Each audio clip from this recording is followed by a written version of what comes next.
Compte rendu de la 54e réunion ordinaire du Conseil des ministres, la première réunion du gouvernement souminois II remanié.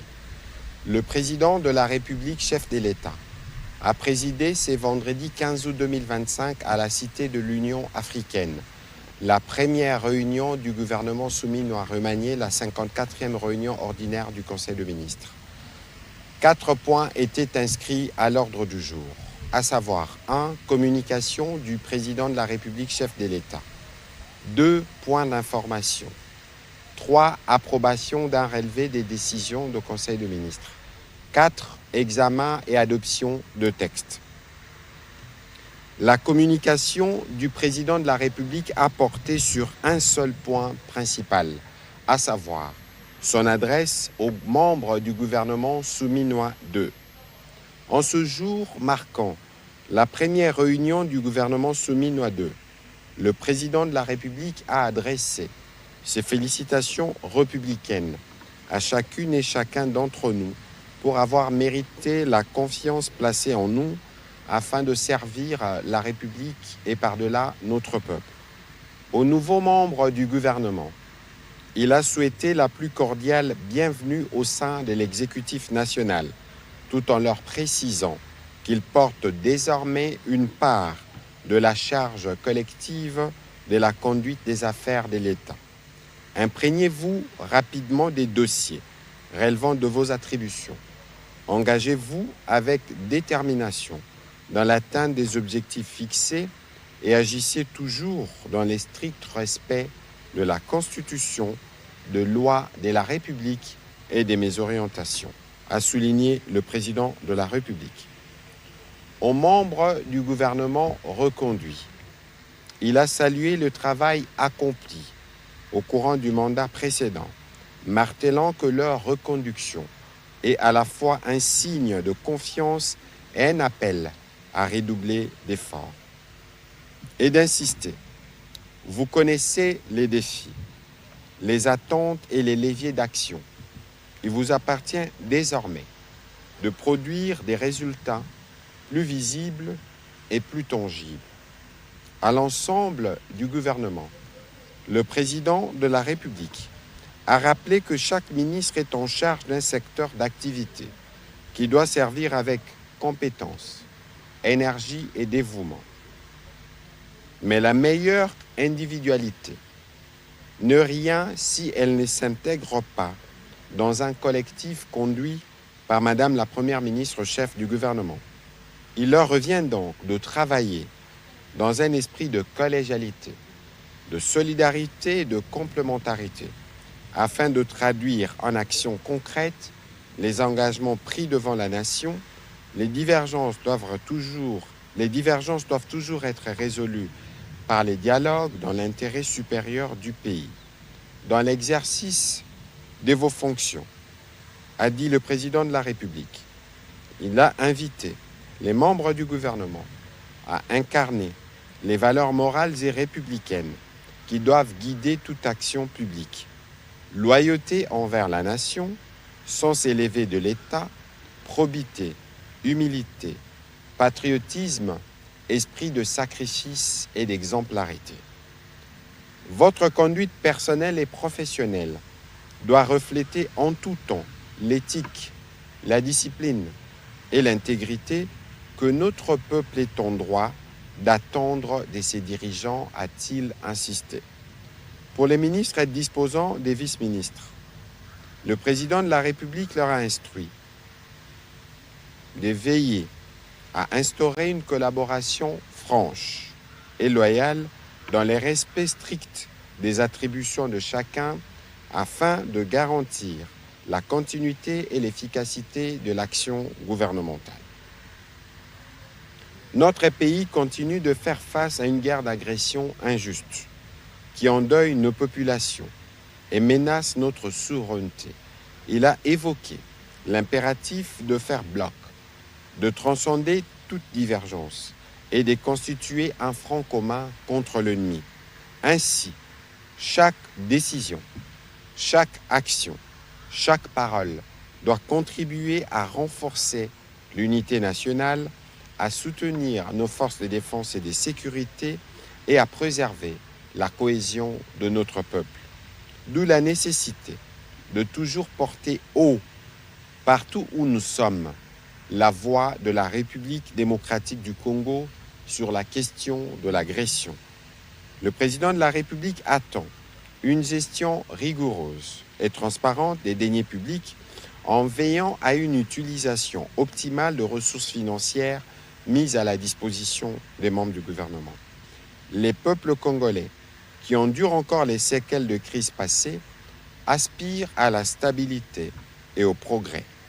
C'est pourquoi il a exhorté le gouvernement à poursuivre et à consolider les efforts déjà entrepris pour stabiliser le cadre macroéconomique, maintenir la discipline budgétaire, contenir l'inflation, soutenir la croissance et créer les conditions d'un développement inclusif et durable. C'est ici les lieux d'évaluer les réformes existantes et de décider soit de leur poursuite, soit de leur amélioration, ou encore en engranger d'autres afin de renforcer nos forces de sécurité, fluidifier le transport, améliorer la scolarisation et veiller à ce que chaque franc congolais serve un objectif précis et utile. Dans les mêmes ordres d'idées, le président de la République a souligné l'obligation qui incombe aux membres du gouvernement de se tenir prêts à capitaliser sur les partenariats en perspective, en particulier ceux à engager avec les États-Unis d'Amérique. Ces gouvernements, plus que tout autre, doit être un gouvernement d'action et des résultats, a-t-il rappelé, tout en indiquant que le peuple lui a renouvelé sa confiance en l'élisant pour un second mandat à la magistrature suprême, afin que la vision qu'il lui avait proposée se traduise en réalisation concrète. La concrétisation de cette vision incombe au gouvernement, investi par l'Assemblée nationale sur la base d'un programme clairement défini émanant de ces 6 engagements présentés à la nation durant la campagne électorale. Il attache à cet égard une importance capitale au suivi rigoureux et à l'évaluation régulière de projets structurants et des réformes en cours. Il vous appartient d'exercer un contrôle constant sur l'état d'avancement des chantiers qui vous sont confiés et de rendre compte avec précision et transparence des résultats obtenus. Liés par la même obligation des résultats, votre action fera l'objet d'une évaluation stricte dans les 6 mois qui viennent, tant par la Première ministre que par moi-même, a martelé le président de la République. Chaque appréciation, positive ou négative, entraînera les conséquences qui s'imposent conformément à la performance constatée. Je le redis, le peuple congolais attend de vous de la réactivité, de la vision et de la détermination. Ensemble, soyons à la hauteur de ses aspirations et œuvrons dans l'unité et la discipline pour un Congo plus fort, plus prospère et plus solidaire. En réitérant ces félicitations, le président de la République a souhaité à chacune et à chacun plein succès dans l'accomplissement de ses charges pour le bien-être de notre peuple et la grandeur de notre pays. Dans la suite de la communication du président de la République, chef de l'État, la première ministre chef du gouvernement est revenue quant à elle sur la redevabilité des membres du gouvernement. Avant toute chose, elle a tenu à rendre grâce à Dieu pour ce moment et à adresser à toutes et à tous ses chaleureuses félicitations pour la nomination au sein du gouvernement. À cet effet, elle a souhaité à chacun et à chacune un mandat fructueux, riche en résultats au service de notre nation. La Première ministre a tenu particulièrement à exprimer en son nom et à ceux des membres du gouvernement la gratitude à son Excellence, Monsieur le Président de la République, pour la confiance placée en chacun de nous et pour la vision qui guide l'action du gouvernement. Nous avons fait de la redevabilité de l'action publique une marque de notre gouvernance, a-t-elle souligné. Convaincu que l'expertise et l'expérience seront des atouts précieux pour relever les défis à venir, la Première ministre a martelé que ce mandat exige du courage, une vision stratégique claire et une persévérance sans faille. À elle de préciser. Il vous demandera de vous mobiliser pleinement, de faire preuve de leadership et de travailler en synergie avec l'ensemble de l'équipe gouvernementale. Je vous invite donc à aborder cette nouvelle étape avec détermination, passion et sens élevé du service public. Pour un meilleur suivi de l'action du gouvernement, la Première ministre a annoncé l'organisation des évaluations périodiques des réalisations de tous les membres du gouvernement en se basant sur le feuille de route ministérielle, les communications de son Excellence Monsieur le Président de la République, l'ordonnance fixant les attributions des ministères ainsi que la régularité dans les participations aux commissions interministérielles permanentes du gouvernement. Aussi, elle a encouragé les membres du gouvernement à participer avec enthousiasme et engagement au séminaire gouvernemental qui est projeté dans les jours qui viennent. Ce séminaire sera à la fois un cadre idéal pour renforcer nos capacités managériales et une opportunité précieuse de révisiter la substance du programme du gouvernement qui orientera nos décisions et actions pour la période restante de cette législature. Il sera également un moment de réflexion, d'introspection et de renforcement de nos valeurs morales. Abordant l'autre volet de son intervention, la Première ministre a tenu à l'entame de notre mission commune à rappeler l'importance d'une communication gouvernementale, coordonnée, cohérente et responsable. C'est dans cet ordre que toute prise de parole doit être calibrée et doit contribuer à une meilleure compréhension de notre action. Vous devez vous assurer de diffuser des informations exactes et véridiques en tenant compte de la confidentialité des délibérations des réunions du Conseil de ministres. Vous devez vous abstenir d'alimenter toute forme de polémique sur les réseaux sociaux et de veiller à une meilleure utilisation des outils à votre disposition, a-t-elle insisté. Par ailleurs, elle a invité les membres du gouvernement à privilégier l'écoute, la courtoisie et à être réactifs face à la diffusion des fausses informations. À elle de préciser. Nous avons l'obligation d'offrir à la République démocratique du Congo une gouvernance forte, solidaire et responsable à la hauteur des attentes de notre peuple.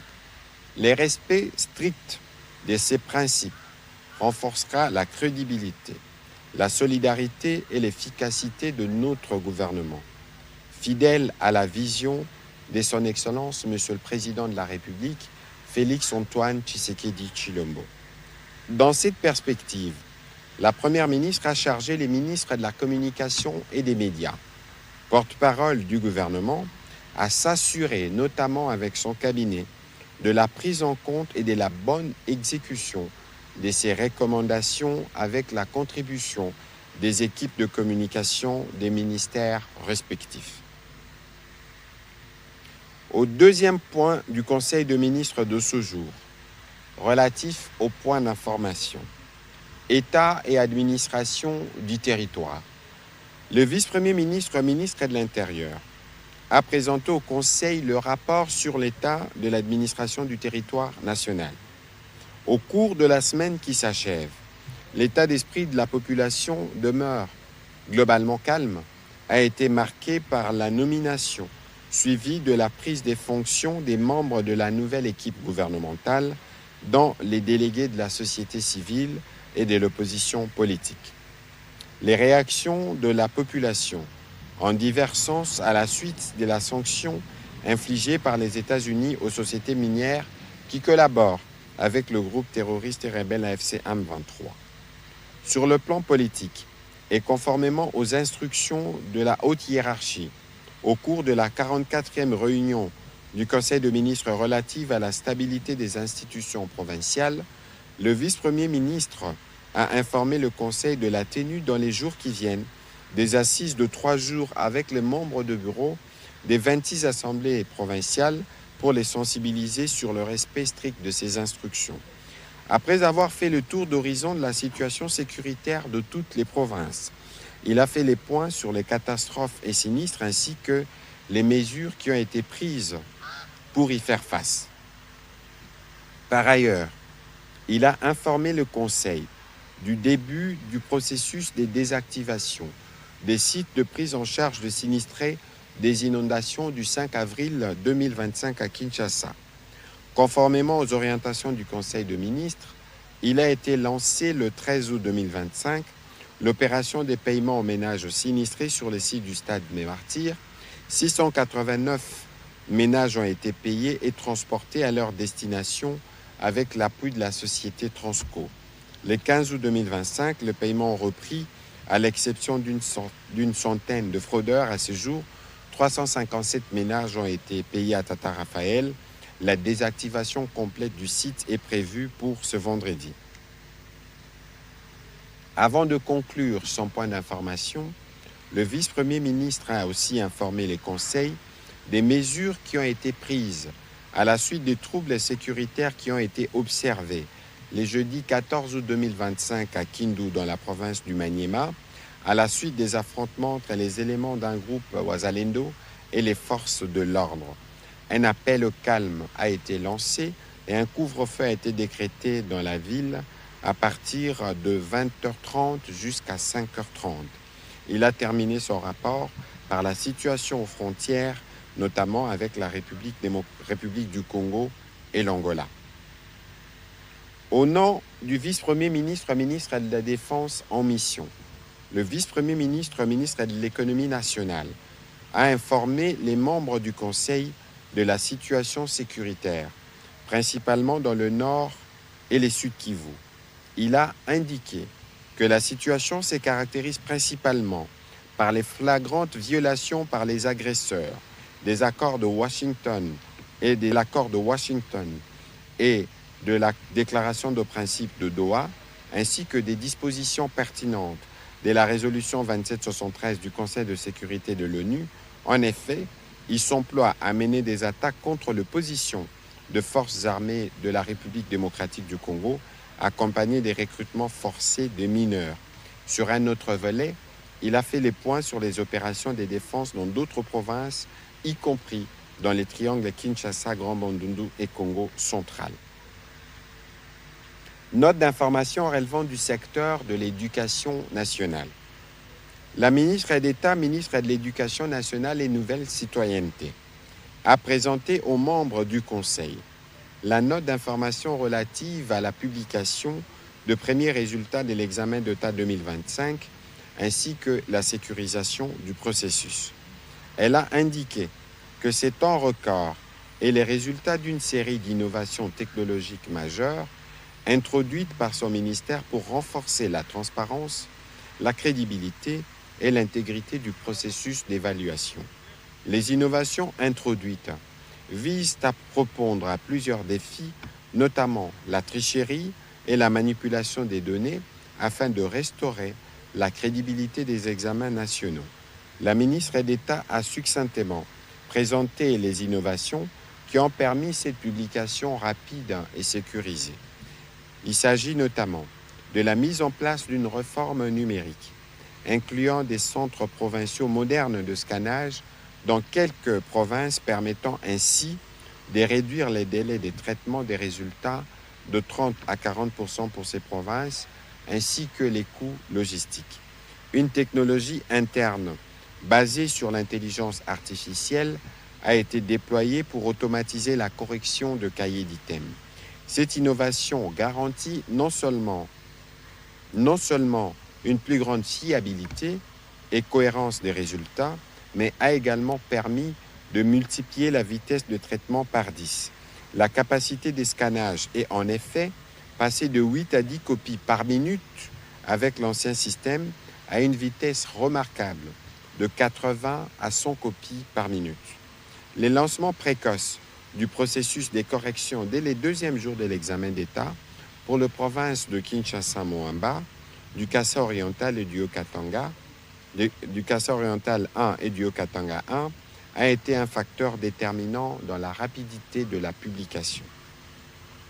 L'introduction d'une plateforme e-diplôme sécurisée par la technologie blockchain assure l'infalsifiabilité des titres scolaires et renforce la crédibilité du système éducatif. Les attestations des réussites sont également toujours disponibles pour les lauréats. La ministre d'État a également présenté les caractéristiques, les performances et l'efficacité de l'intelligence artificielle développée avant de donner aux membres du Conseil les tendances des lauréats pour les examens d'État 2025. Comme chaque année, les résultats seront publiés de manière progressive jusqu'au 24 août 2025. Elle a noté un fort taux de réussite de jeunes filles dans les filières considérées jusqu'à peu comme des filières essentiellement masculines. Au troisième chapitre du Conseil de ministres de ce jour, relatif à l'approbation d'un relevé des décisions, les membres du Conseil ont approuvé le relevé des décisions de la 53e réunion du Conseil tenue le 25 juillet 2025.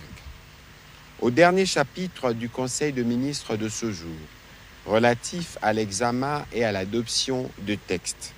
1. Projet d'ordonnance-loi. Les ministres d'État, ministres de la Justice et gardes-sceaux a soumis au Conseil pour examen et approbation le projet d'ordonnance-loi portant autorisation de la prorogation de l'état de siège sur une partie du territoire de la République démocratique du Congo, prenant cours le 20 août 2025. Après débat et délibération, le Conseil a approuvé ces projets d'ordonnance-loi. Projet de décret. Les ministres des Finances a soumis au Conseil le projet de décret portant statut, organisation et fonctionnement d'un établissement public dénommé Fonds d'investissement stratégique de la République démocratique du Congo. Il a pour mission la mobilisation et la structuration des financements en vue d'accélérer la mise en œuvre de la stratégie nationale de développement de la RDC, son inclusion territoriale, la diversification de son économie, ainsi que le renforcement de la souveraineté nationale. Les attributions lui confiées consistent notamment à mobiliser et structurer des financements innovants, à investir dans les actifs stratégiques, y compris les infrastructures, l'immobilier, l'énergie, les technologies émergentes, l'agriculture et l'industrie, afin de stimuler les développements économiques durables et ceux en adéquation avec le programme d'investissement public. Détenir, gérer et valoriser, rentabiliser les actifs publics mentionnés en annexe en facilitant leur intégration dans les projets d'investissement à forte valeur ajoutée. Assurer une gouvernance transparente et rigoureuse en matière de gestion des fonds publics, des bonnes pratiques et des normes environnementales et sociales en respectant les principes de responsabilité financière et de performance. Promouvoir l'éco-investissement avec ses propres ressources aux côtés des partenaires institutionnels et privés, tant nationaux qu'internationaux, pour accroître la capacité d'investissement et optimiser la rentabilité des actifs du fonds. Servir de levier financier pour les développements du pays en facilitant l'accès aux financements internationaux et en participant à des initiatives stratégiques en faveur de la croissance et de la création d'emplois et les développements du secteur privé national. Et assurer enfin la gestion fiduciaire de certains projets d'investissement publics lui confiés par le gouvernement, financés sous ressources propres et ou extérieures, conformément à la réglementation spécifique applicable et des exigences économiques. Après débat et délibération, le Conseil a approuvé ces projets de décret. Commencé à 14h11, la réunion du Conseil de ministres a pris fin à 15h16. Je vous remercie.